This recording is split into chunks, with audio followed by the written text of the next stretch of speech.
Good morning, all. Welcome back to our official YouTube channel, SR and BGNR Government Degree College.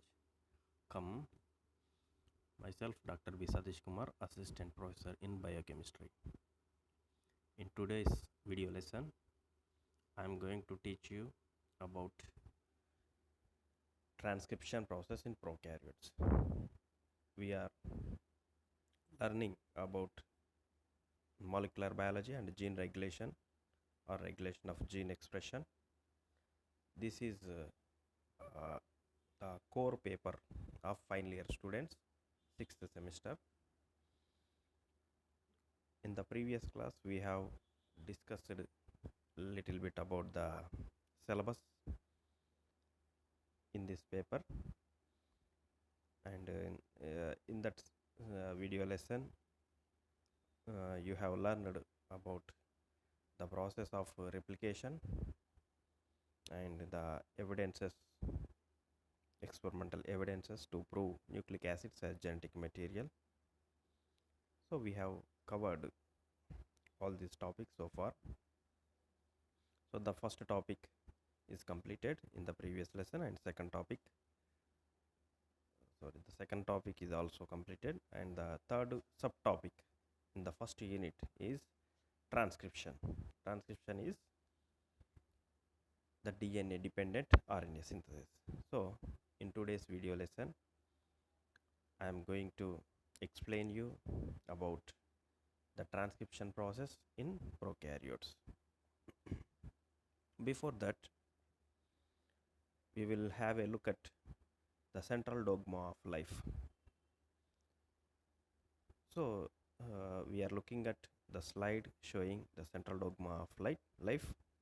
So that means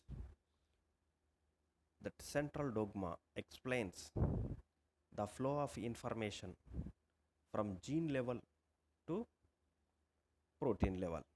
So how a particular protein is synthesized by utilizing the information present in a gene. So we know some basics about what is a gene, what is nucleotide sequences, what is a protein. Anyway, I will repeat simple definitions of these terms. First of all, basically we have to understand what is the function of nucleic acids and what is a gene. So here, for every organism, for its existence and for its life and everything, we require so many different number of macromolecules and chemical process like metabolisms. They should take place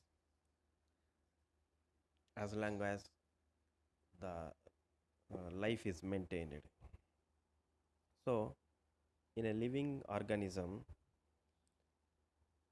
we will have that living organism will have many different kinds of molecules, and at the same time several life processes and chemical processes takes place in that organism.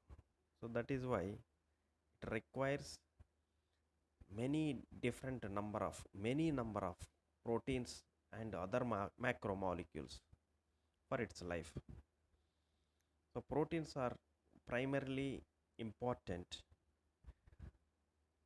more than the remaining macromolecules or biomolecules like carbohydrates, lipids, and nucleic acids, because in fact they are nucleic acids are having a separate role. We cannot easily compare with remaining macromolecules. So here proteins are dynamic in nature. So most of the proteins they have different types of roles in the system. Without existence of protein, we cannot imagine the life on this planet. So therefore the proteins, the role of the proteins is they act as structural proteins like keratin, and they give they act as enzymes, immunoglobulins, and provide immunity, and receptors and hormones, regulatory molecules, and hemoglobin like oxygen carrying proteins, and in muscle we have actin and myosins for muscle contraction. So they have diversified functions for the proteins. So here different proteins are having different amino acid sequences. So the information for the synthesis of these amino acid sequence is present in the form of nucleotide sequence in nucleic acids. So that is the genome. So genome is the total DNA content of a cell that uh, that that is carrying the information for the synthesis of essential proteins or polypeptide chains, all essential polypeptide chains. So that is the genome. Genome is the total nucleic acid content, the total dna dna content in a cell is called the genome. So the genome is uh, again divided into uh, small segments known as genes. So genome constitutes several genes. A gene is a segment of DNA which encodes a polypeptide chain. So if any segment of DNA encodes a polypeptide chain, so then that polypeptide, that gene, that segment of DNA is called gene. Suppose this is one of the cell, a typical cell, which contains of course the nucleus. So nucleus encloses genetic material like DNA. So we have DNA. So we have large amount of DNA.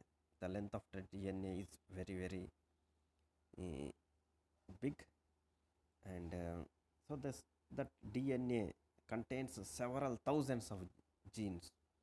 For example, in case of human beings, it may be around 50,000, 50k, 50,000 genes are present. Maybe more than the 50,000 is present, but so far we have identified only around 50,000 genes. So these 50,000 genes along with non-coding genes, non-coding sequences are called the genome. The total DNA content in this nucleus is called here the genome. And gene, so suppose this is the genome, and any particular segment, a particular segment of DNA of genome or genome which encodes a polypeptide chain. So that means it is having a nucleotide sequence, and that nucleotide sequence when translated into a amino acid sequence, this gives a protein or a polypeptide chain.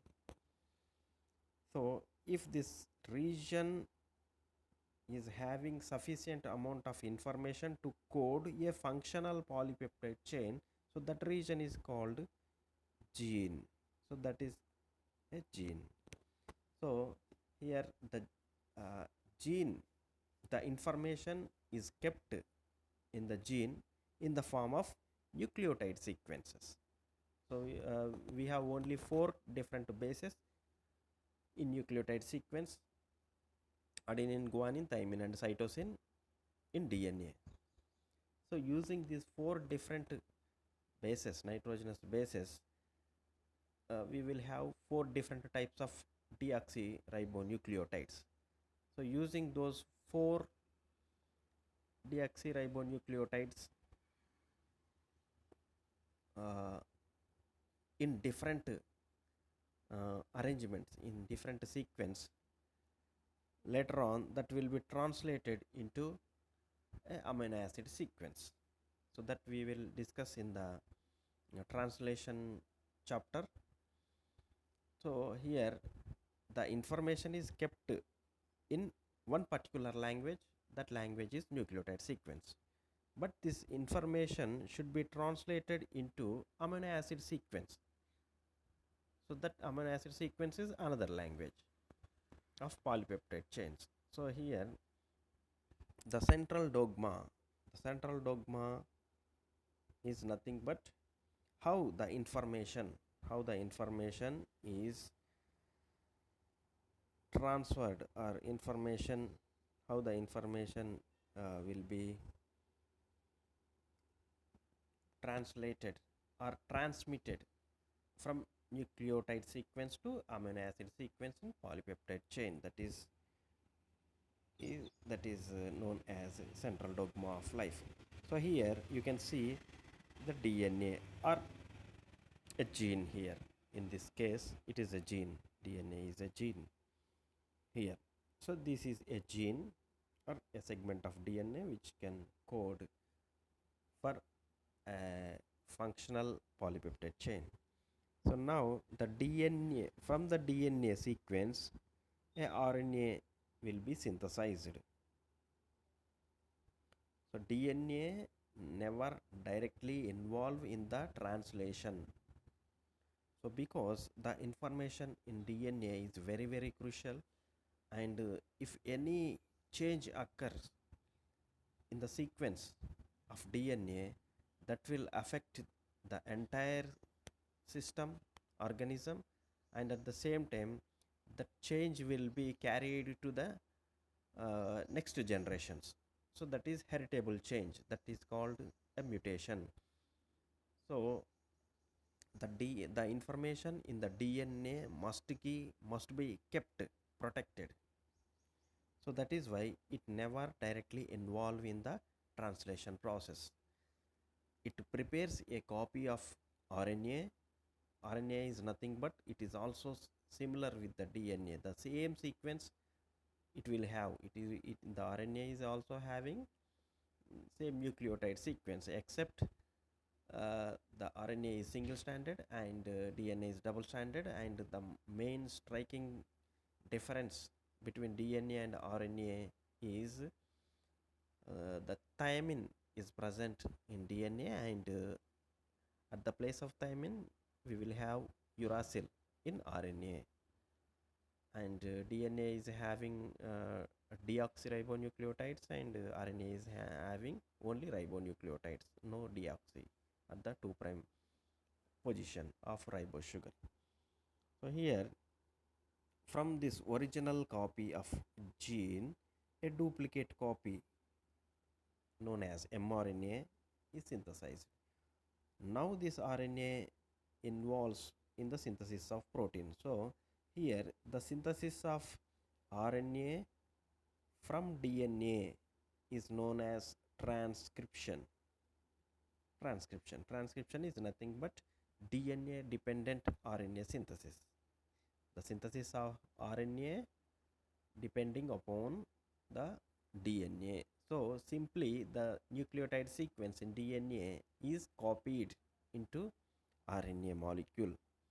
So that is transcription. The script is being transferred from DNA level to RNA level, and from the RNA to polypeptide chain or protein is known as translation.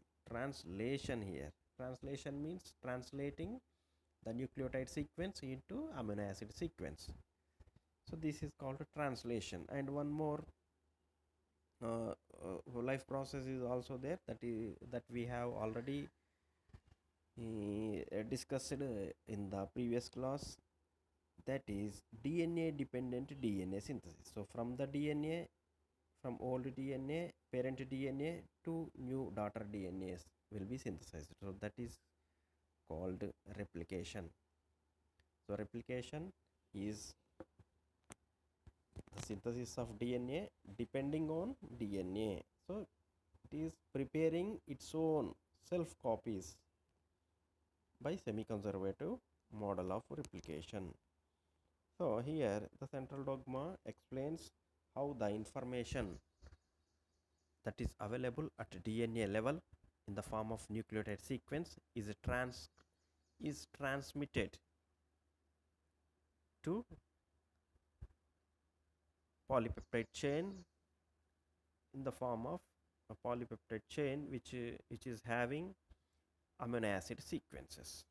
Okay, so later in the next video lesson we will discuss about the translation process, where we will see how the nucleotide sequence is translated into amino acid sequence. So any change or a mutation occurs at DNA level, that change will be transmitted to RNA, and that change in the RNA will be reflected in the sequence of amino acid. So that leads to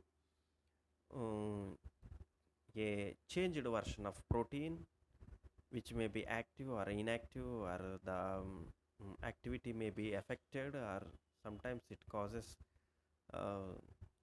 some problems. Therefore, these are called genetic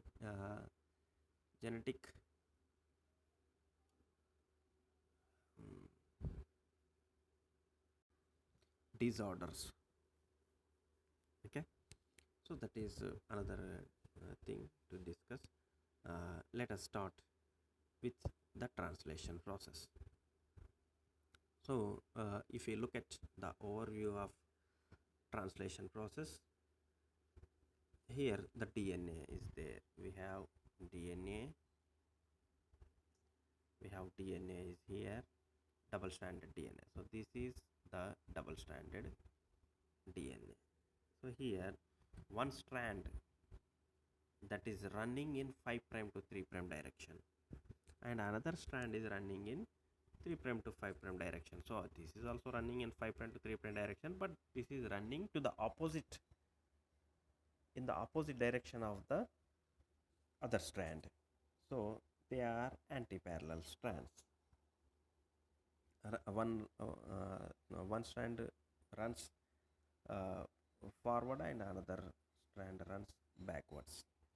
So here this 3' to 5' strand will be utilized as a template strand for RNA synthesis, like replication. Here the 3' to 5' strand acts as a template strand for RNA, because it is in 3' to 5' direction. Then the RNA which is going to be synthesized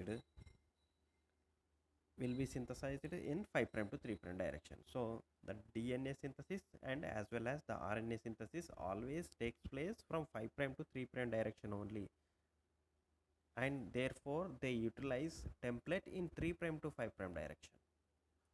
Okay, so here suppose the 3' to the second strand in DNA, that is this one. Okay, that strand is being utilized as template strand for the coding of RNA here. So that strand is called template strand, and other strand, the opposite strand, that is not at all essential here for the transcription process. That is only a complementary strand useful during the replication process. So here during the transcription, the template strand is utilized and a new strand is synthesized. So therefore a complementary strand, that RNA will have a complementary sequence that is complementary to template strand.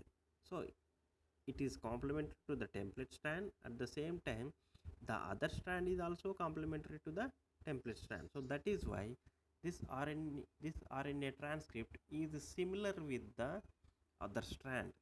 So that other strand therefore is called coding strand. So we have code in RNA, and the similar code is also present in the coding strand. So the other one is template strand. So template strand is the strand which is utilized as template for the synthesis of RNA, and the other strand is coding strand or non-template strand, which have the same code or nucleotide sequence similar with the RNA transcript. So there is a simple difference between the coding strand and the RNA transcript is at the place of T in coding strand, we will have U in RNA transcript, because RNA cannot use thymine as a nucleotide. Instead of thymine, it uses uracil.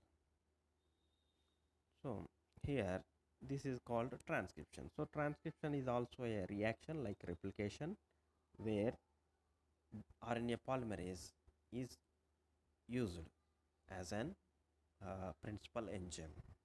So RNA polymerase is the principal enzyme which use ribonucleoside triphosphates as substrates, and use DNA template strand and synthesize a new RNA transcript on the template strand. Okay, so here transcription is nothing but synthesis of RNA using, so RNA, this is the RNA will be extended by adding new ribonucleoside triphosphates. So from the triphosphates, pyrophosphate will be released and the monophosphate will be incorporated into RNA. So new strand will be synthesized from utilizing the template strand of DNA.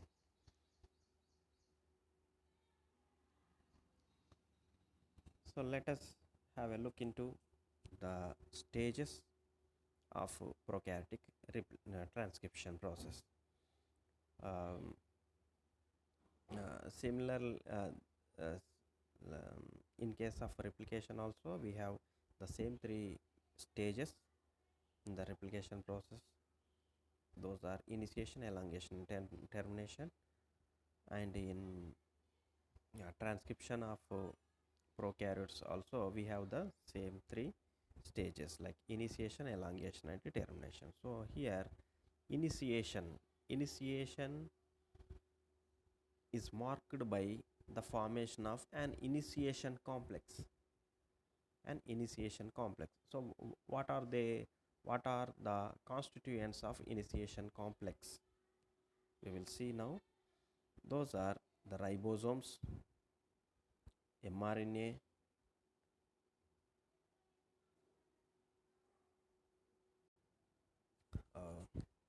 sorry,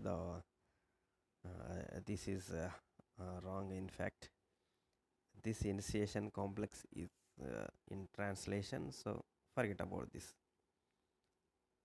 So in the initiation complex formation, we will have RNA polymerase that binds to the promoter site of gene or DNA and opens, that means locally unwinds the DNA, and that initiate the transcription process. So that is initiation complex formation. And in the elongation, the synthesis of RNA takes place by RNA polymerase enzyme. So RNA polymerase enzyme, it can directly start synthesizing RNA molecule utilizing a template. Unlike DNA polymerase, it can start the synthesis of RNA, but the DNA polymerase cannot start or initiate the replication process, or that cannot add first nucleotide directly.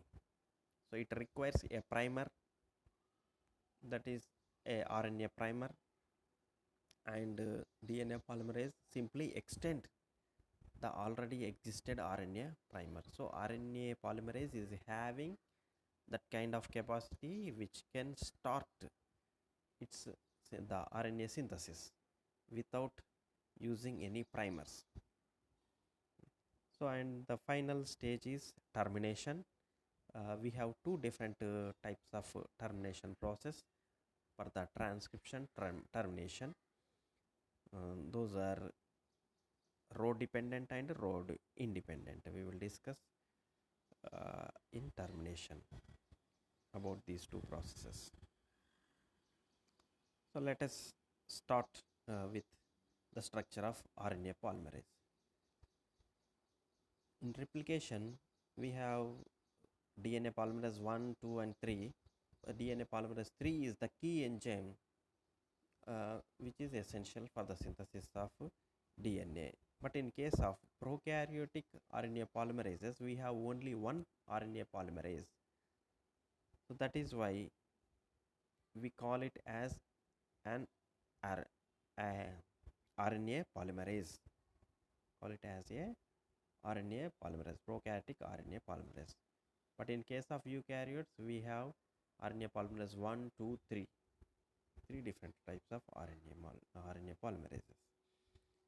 So when we look at the structure of RNA polymerase, the RNA polymerase is having multiple subunits.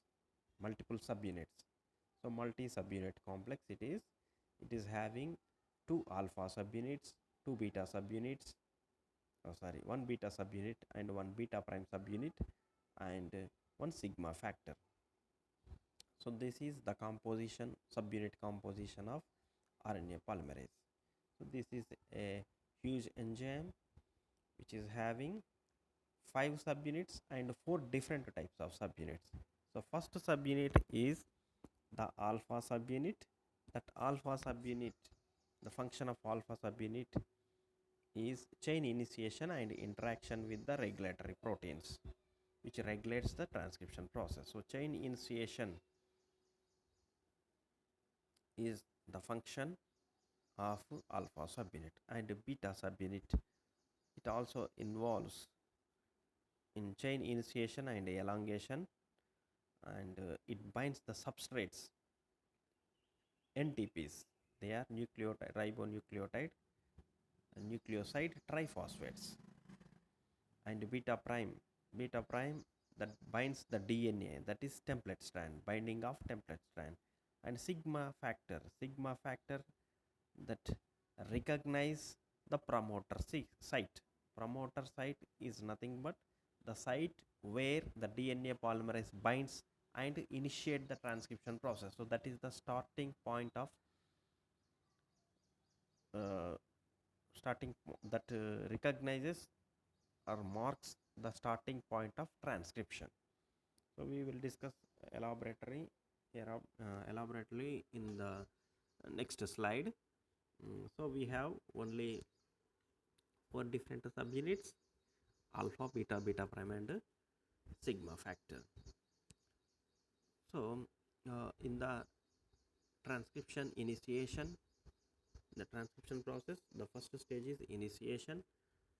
Initiation is nothing but the beginning or initiating the synthesis of RNA. Okay. So here when we look at the structure of gene, the structure of gene is having separate sites.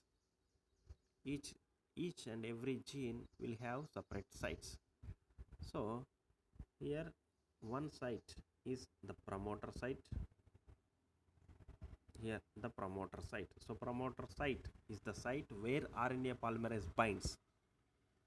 So for this binding, the RNA polymerase requires a sigma factor, and this is what the RNA coding sequence. So this RNA coding sequence is the sequence which is later on translated into amino acid sequence. So this coding sequence specifies the amino acid sequence in the polypeptide chain. So whatever sequence in the coding region will be translated into amino acid sequence.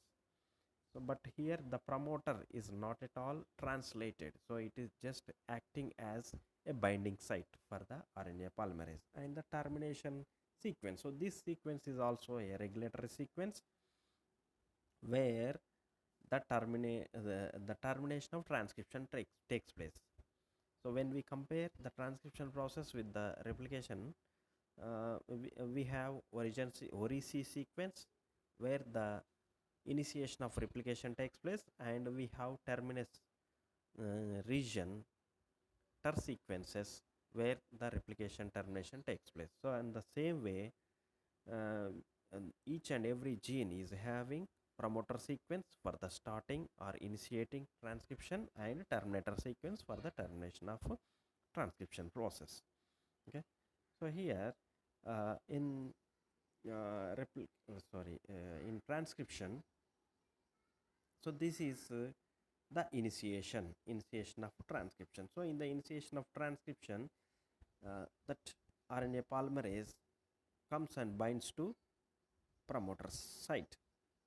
So when we look at the sequence in the promoter region, we will have such kind of structure where at -10 region a TATA sequence, TATA80 sequence will be there, and at -35 region we will have TTGACA sequence. So these two are consensus sequences. Consensus or conserved sequences. So conserved sequences means whatever the genes may be, or whichever the organism it may be. So if we take a simple organism like bacteria, and if we take a higher level of organism like human being, and compare the genes of lower level organism and higher level organism, each and every gene, almost all genes in from both the organisms will have this particular sequence in the promoter region. So that means this is common for all the genes in all the different organisms. So that is why it is conserved during the evolutionary process. The the sequence in the promoter region is conserved completely. So any change, a major change, uh, or sometimes a minor change also, may affect the activity of the gene, which disrupt the sequences like -10 region and -35 region. So this is our these sequences are very essential for the binding of RNA polymerase to the promoter site. So here we have to know what is the meaning of a negative sign here, -10 and -35, and we have +1 also there. So +1 means that is the first nucleotide of the coding region, of the coding region. So we have RNA coding region, RNA coding region. So in the coding region, the first nucleotide is called +1, and upstream, so the left side of this coding sequence is called upstream, and the downside, the right side of the far side of uh, uh, the coding sequence is known as downstream. So we have upstream here and downstream here. So therefore this promoter is called upstream element and terminator is called downstream element. Okay, so we use the negative sign to denote the upstream elements. So that is why it is -10. -10 means 10 nucleotides. The 10th nucleotide in the upstream is -10. So that region is having sequence that is TATA sequence, TATA80 sequence. So at the -35 region we are that is having TTGSCA sequence. Okay, so these two sequences are very essential in the promoter region. So if any change occurs in this sequence or this sequence, so that disrupt the promoter sequence, therefore the RNA polymerase cannot bind the promoter sequence. So if it is unable to bind the promoter sequence, it cannot transcribe the coding region, and no protein will be synthesized, corresponding protein. Okay,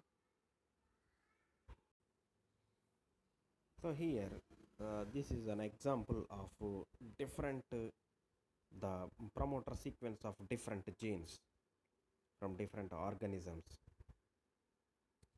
Okay, so here you can easily see the first at the top we have the structure of gene. So we have a promoter region, and at the +1 site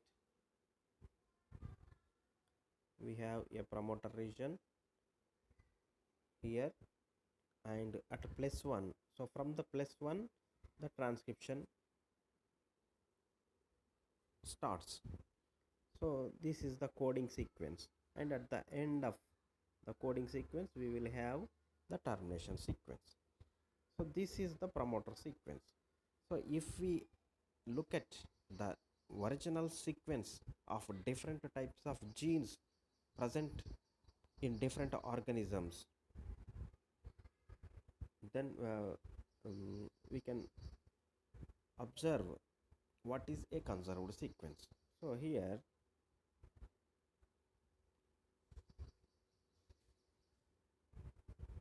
when we look at the -10 region, so this is the +1 region, and this is the -10 region, and this is -35 region. So in the -10 region we have, so here in the second one TA TA AT. So in the first one is also almost similar, TA TA AT.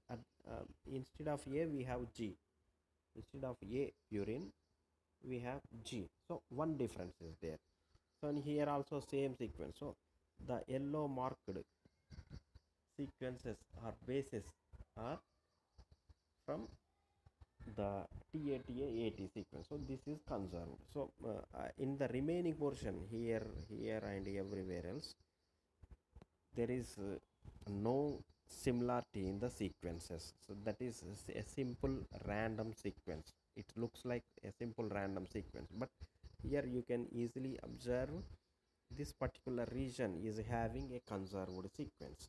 The same sequence is being followed in all these different types of genes from different organisms. So that is why these are called conserved sequences or consensus sequences. So these kind of sequences will be present,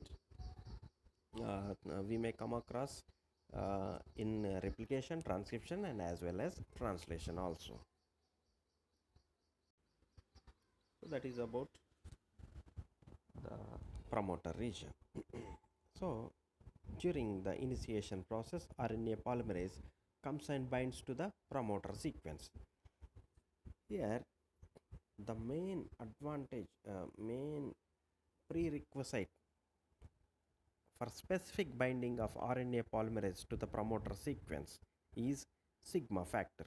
Here the sigma factor, that sigma factor in fact recognizes the -10 and -35 region. So later on the remaining RNA polymerase core protein comes and binds to the sigma factor. So if there is no sigma factor, then what happens? The RNA polymerase can bind the DNA, but it binds at a random place. It cannot recognize the promoter site. So promoter site will be recognized by only sigma factor. So without sigma factor, RNA polymerase is unable to recognize the promoter site. So with sigma factor only, RNA polymerase specifically binds the promoter region, and once it binds the promoter region, it unwind the DNA. Local unwinding takes, the DNA will be unwound locally at +1 region, and the RNA synthesis begins from the +1. So that is called the initiation. So in the initiation, the RNA polymerase recognizes promoter site and binds to it by the assistance of sigma factor. Once it binds, it opens the double-stranded DNA and start the synthesis of RNA from the coding region. So here we can see that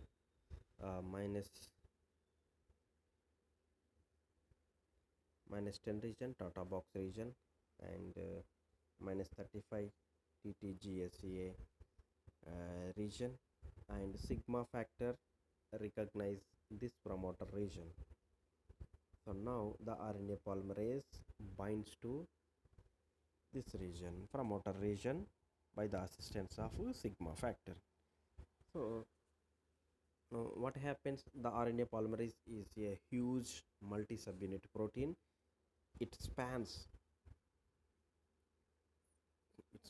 all over the promoter into the coding region also. So it enters the coding region. The size is so big, so large, that even it reaches the coding region. So therefore here at the +1 region, local unwinding of DNA takes place. Okay, the RNA polymerase unwinds the DNA so that the template strand will be utilized for the synthesis of RNA transcript. Okay, once the initiation, the synthesis of RNA begins, the sigma factor will be released from the RNA core enzyme. So without sigma factor, the RNA holoenzyme is called, RNA polymerase holoenzyme is called core protein. And so holoenzyme is means here the core enzyme plus sigma factor. So sigma factor will be released from the core enzyme. So if it is not released, then what happens, RNA polymerase is unable to move forward. So because it try to pull the RNA polymerase because it is already tightly bound to the promoter region. Okay, it doesn't allow the RNA polymerase to move forward through the coding region. So once the RNA polymerase start the synthesis and start adding the nucleotides to the growing RNA transcript, then gradually the sigma factor dissociates from the core enzyme. So therefore the core enzyme easily moves through the coding region and synthesize RNA transcript. Okay, so in the elongation, next stage is elongation. So we have the core enzyme which moves along the sequence, moves along the template strand, the gene coding region, and opens it up, and one of the strand is will be utilized as template strand, and a new strand will be synthesized. A new complementary RNA strand will be synthesized on the template DNA strand. So here the RNA polymerase adds ribonucleotides in 5' to 3' direction. Okay, RNA, as the RNA synthesizes, it will emerge from the RNA polymerase. So it will comes out. So in the front region, the DNA unwinds, and as it unwinds, new nucleotides will be added here. Therefore the length of the RNA increases. As the RNA polymerase moves forward, what happens, the unwound DNA once again winds around each other. So DNA winding takes place at the back portion, and DNA unwinding takes place at the front region. Okay, so this is what the elongation. So in the elongation, one nucleoside triphosphate. Okay, so this nucleoside triphosphate is added to the existing RNA. So now a new nucleotide will be added in each cycle. Okay, this is very similar with the replication process. Only difference is that replication process is using dNTPs as a substrates, and in transcription it is using NTPs, only NTPs as substrates. So that is the only difference between the DNA synthesis and RNA synthesis. So here in this diagram, it is clearly shown that this is the promoter region, the yellow color region, and RNA polymerase binds here. This is the coding region. So in the coding region, this RNA polymerase enters the coding region and unwinds the DNA and utilize one of the template as strand, and then here, so this upper one is being utilized as strand, and the RNA will be synthesized on the template strand. So as the RNA RNA synthesizes, RNA gets synthesized, that RNA comes out from the RNA polymerase. And the last stage in transcription is transcription termination. So now the RNA polymerase moves along the coding region and transcribe the entire length of coding region into RNA transcript. So once it reaches the end of coding region, it encounters the termination sequence. So before going to discuss about the termination process, we have to look at what is the sequence in a terminator. What is a terminator? Here, in case of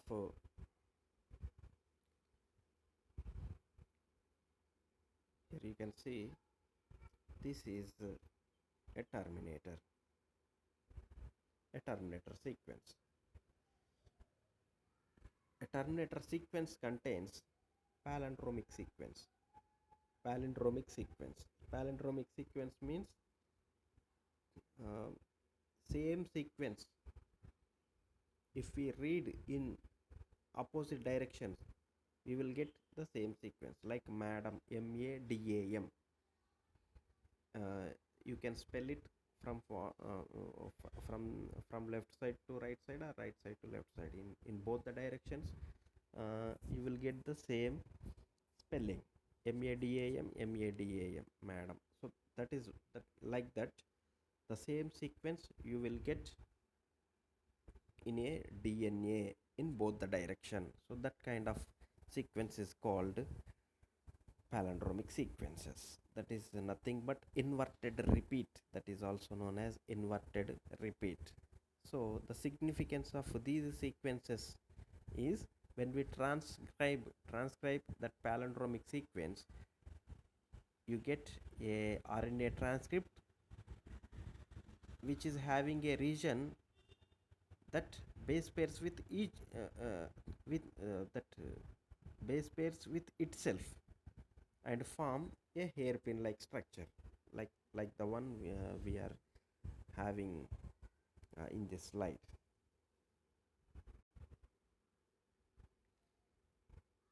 Okay, look at this sequence. So this is the terminator sequence.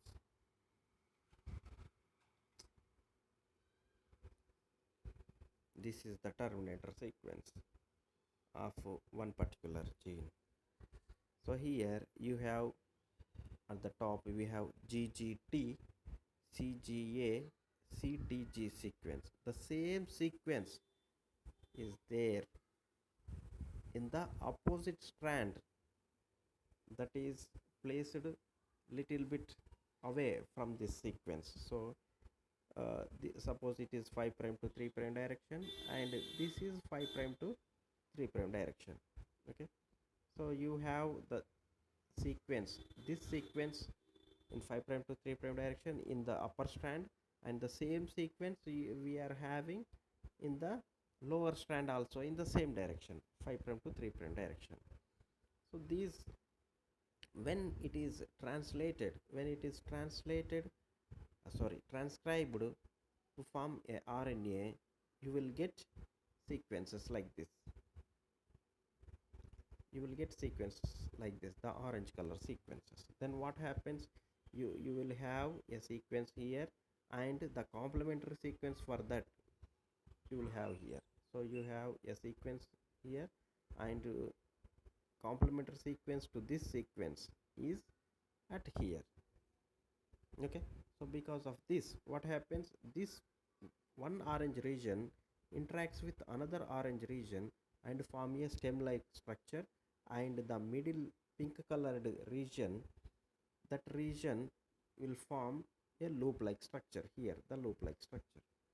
So this is one stem, and this is one part. So one and two parts, and we are having a stem structure, and this non complementary sequence, so that is non self complementary sequence, is forming a loop structure. So this kind of structure is called stem and loop structure. So one more feature you have to observe here is, this terminator sequence will generate a stem and loop structure in RNA transcript, and that stem and loop structure is followed by poly U sequence. Okay, the stem structure is made up of with many GC pairs, GC rich region. So that is why the stem structure is very strong. So that it is not easy to break that stem structure and open it. It is not easy to open the stem structure to form a linear RNA molecule. And here you have a poly U sequence. Because we are having poly A here, we will have poly U sequence. So that is why the interaction between, so during the synthesis of RNA transcript, what happens? Only some portion of DNA template and the newly synthesized RNA portion will be in double stranded region like interaction. So this will be in contact with this region. So that is why we will have this poly U interacted with poly A. So these interactions are very weak, so that we can easily dissociate the RNA transcript from the template strand. Okay, so these are the two major features in terminator. One is self complementary sequence, so that we will have stem and loop structure, and second one is that stem and loop structure is followed by poly U sequence. So this is the nature of or the structure of the terminator sequence. So now